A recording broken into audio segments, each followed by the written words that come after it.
नमस्कार, प्रणाम। हमारे YouTube चैनल में स्वागत है। मैं एक देवी गीत सुनाने का प्रयास कर रही हूँ। अच्छा लगे तो लाइक करें, सब्सक्राइब करें, कमेंट करें, अपने दोस्तों के साथ शेयर। काठी के रखी सीताला मैया, काठी के रहो काठी के कंगही सीताला मैया, काठी के रहो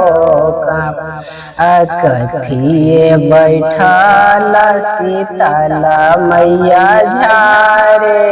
लंबी हो के सोने के कंगही सीताला मैया, रूपे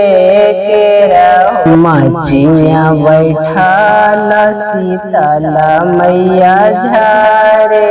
लंबी हो के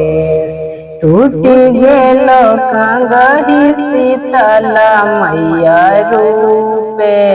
के रहो टूटी गेलो कंगही सीताला मैया, मोरो की गेलो हे कैसे कैसे गढ़ला रे सोनारा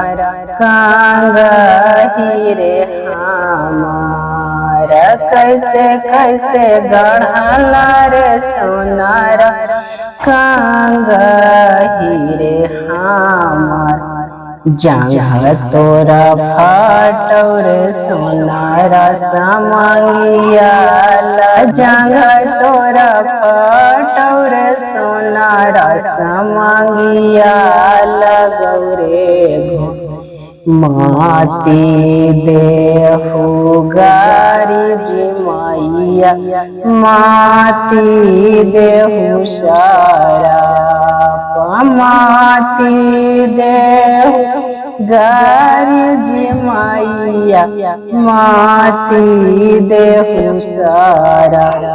फिर से गढ़ई बोहे मैया, कंगही तो